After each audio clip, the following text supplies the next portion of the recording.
Halløj, folkens. Velkommen til kanalen gennem Teddy. Mit navn er Teddy.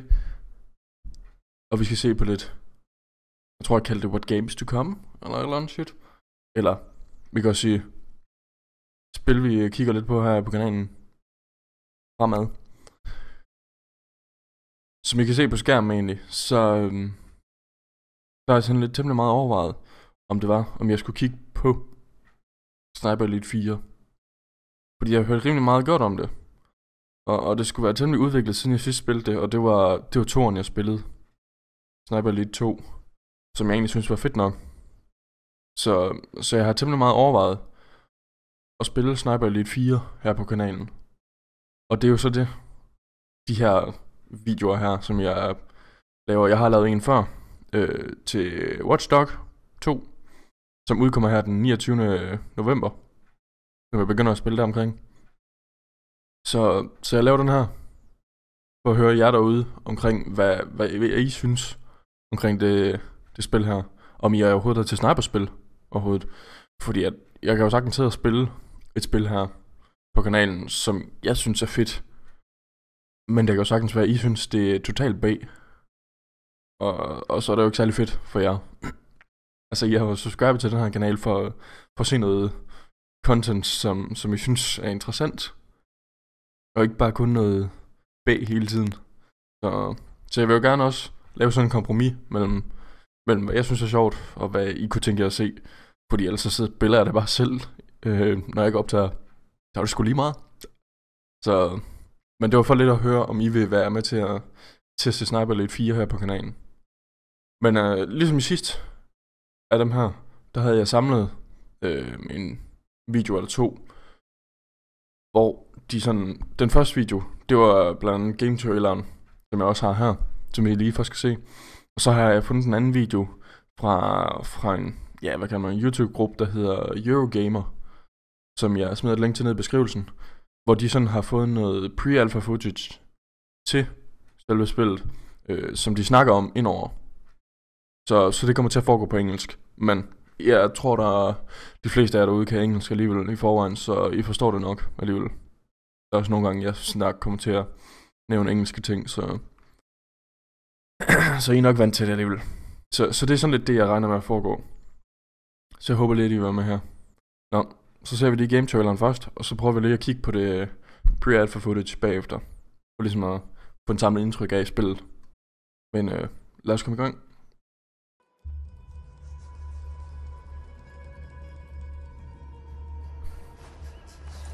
Det kan godt ligne Italien eller noget shit.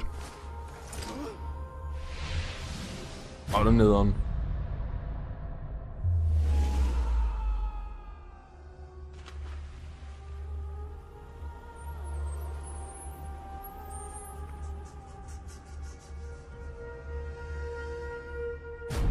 Altså, umiddelbart ser det ud til at være sådan en rimelig god grafik.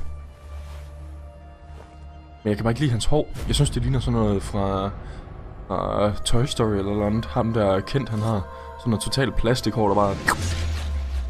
Men jeg elsker de der killcams der, hvor de har fået lavet det til Mili også.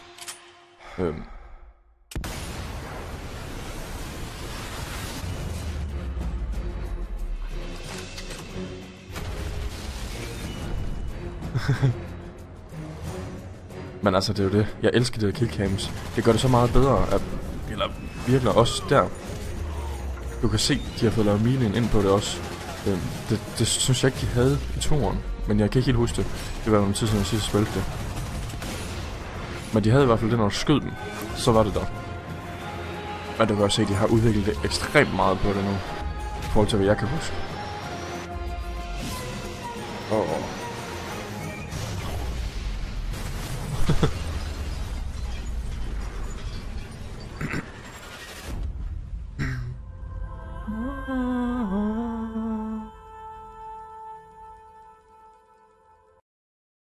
Men det er jo så selve game traileren. Så har vi lige at minde op med den her. Og det her, det er så det der er pre-alpha footage fra dem, der hedder Eurogamer. Så de snakker engelsk over.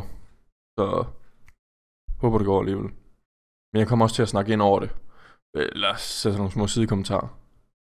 Men det bliver hovedsageligt dem, som når de står for det. Så kan hvis der er noget bagefter, så kan vi lige... Så snakker jeg lige om det. Men enjoy. Jeg elsker bare de der slow motion skud der. Oh, now that was a pretty brutal shrapnel kill. That's one of the brand new X-ray kill cams that's been added to Sniper Elite 4. I'm Ian Higton, and joining me today for this video is the lovely Martin Robinson, who popped along to Rebellion with me to check out a hands-off demo of Sniper Elite 4. Hello, Martin. Hello, Mr. Higton. How's it going? It's not bad, it's not bad. I'm excited to talk about Sniper Elite 4 and show off this gameplay. Not many people have it, only the lucky few who went to the studios. Judging by the hands-off demo we saw, it looks like Rebellion have really upped their Sniper Elite game with number 4. What do you reckon, Martin? Yeah, totally. Like, because Sniper Elite's one of those things where I think it started off as kind of one of those guilty pleasure things, and then slowly it's been getting better and better and better and kind of gaining ahead of steam. And now I was really impressed by how this new one looks. It looks really polished. It looks like it's kind of come into its own, and it's not just that kind of middle of the road thing anymore. It's like it's its own game, its own identity, and it's got the kind of polish, at least at this stage, that you probably wouldn't normally have typically associated with Rebellion's games. Yeah, and this time the levels are huge compared to 3. The footage we're seeing here now of this Italian town, I was told that this was one of the smallest levels in Sniper Elite 4, but it's still 3 times bigger than any of the levels in Sniper Elite 3. Yeah, they've really benefited, I think, from... Because last Sniper Elite 3 was kind of cross-generational. This one is PS4, Xbox One, PC only, as you'd expect, I guess, at this point. But it's really helped, I think, with this. It's kind of helped them just push it a bit further and basically make more of what makes those games interesting, which is the kind of sandbox element to it. No. And have kind of these big open spaces, like, full of little possibilities, basically.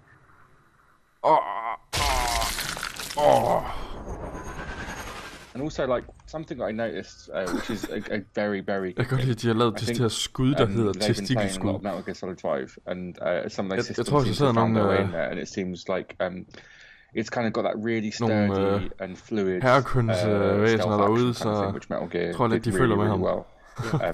And that seems to be a large part of it, because basically you're a lot more agile, I think, in this than you were probably in previous Sniper Elite games. You are. It's gone quite Assassin's Creed. You can clamber up and down walls, and use verticality to your advantage. You're much more nimble. It definitely does seem to have kind of folded in elements of other kind of not open world games as such, but the kind of the traversal stuff is in there, which wasn't in there before.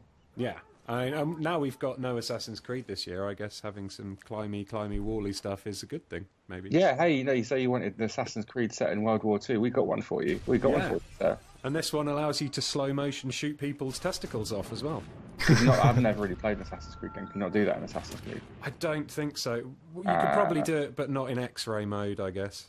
In that case, I will not bother with Assassin's Creed games, because this one's got me covered. Don't worry, unless it's got bollock popping, it's not worth playing. It's all I look for in a game. They've added some new things as well into Sniper Elite 4, along with the traversal. They've got little things that add a bit more variety to the game. Like you can booby trap dead bodies for the first time in this game, so you can use dead bodies and traps more to your advantage. In this one, they've also included something called scope zeroing, which I have no idea what that is, but according to the people who showed me the game, it's been something that the community have been asking for ages. Do you know what that is? Scope zeroing? I've got no idea. I completely missed that bit of the presentation as well. What is it? I don't know. It's something to do with how the scope works and the bullet drop happens. If you know what scope zeroing is, just put it in the comments below, and yeah, then we'll know. But there's that. There's bullet penetration through wood as well. And a revamped long shot system. So the long shots were targets that you could kill for extra bonuses in Sniper Elite 3. And I think it also made an appearance in Nazi Zombie Army. They're doing it a little bit differently this time, although they were keeping that the specifics under wraps. See, the weird thing I liked, which is one of the smaller innovations, not innovations as such, but new things in it, is when you're scoping out an enemy, and then it comes up with their biography details and everything, and it comes up with kind of why they're there. And there was this one guy on a balcony who was basically he was in the army to escape his father, who was like an abusive dad. Yeah, I saw that one. Yeah, and it's just like, and then the guy in charge of a demo, cold-hearted bastard he was, just shot him, killed him, dead. And it's like I would. It's one of those things that's just a really small detail, but it kind of builds this bigger story, and it makes me. Well, I wouldn't kill that guy. I'd figure out a non-lethal way around the problem, basically. I know. I was worried that I might get some kind of guilt in this. I'm glad that they haven't like put how many kids each of them has got as well. But yeah. Well, maybe that's if they have got too many kids, and that's a good excuse to pop their bollocks, so they can't have any more. Oh, that's good. Yeah, cheap and cheerful vasectomy. Yeah, exactly. World War II style. That was my name in World War II, the vasector, the vasector. The vasectomizer. But yeah, as I said earlier, we didn't actually get to play the game. We saw someone playing it, but from what I've seen and from being a fan of previous sniper games, I've got to say I am pretty excited for this one. It looks to me like Rebellion have really hit their stride with this one. I've always had a soft spot for them. I've always thought they're kind of a cool studio, and I've always wondered what would they do if they like given a chance and given them a bit more space to breathe and everything and to do their own thing rather than working for other people. And the answer is something like Sniper Elite, and this kind of feels like the end game for it, basically, where they've got this really polished, really good looking, kind of schlocky, but I mean that in a good way, kind of schlocky game. I can't wait. Excellent. Well, we'll be keeping our scopes trained on Sniper Elite 4 here at Eurogamer, and hopefully we'll have some actual... Ja, det er jo så det. Altså umiddelbart ser det temmelig lovende ud, vil jeg sige. Jeg kan stadigvæk godt lide, at de har det der killshot der til testiklerne. Det er sådan lidt af... det må gøre en nas. Bare lige se den eksplodere bare. Nå. Men umiddelbart som sådan, så føler mig egentlig tweetet til... Eller jeg føler mig fristet til at optage det i hvert fald. Så jeg håber, I er med på det også. Det er sådan lidt, det virker sådan lidt, ligesom de sagde, altså noget Assassin's Creed blanding med sniper ting, og det er egentlig ikke, det vil jeg egentlig sige, det er ikke noget, der gør mig noget. Det er kun for det bedre.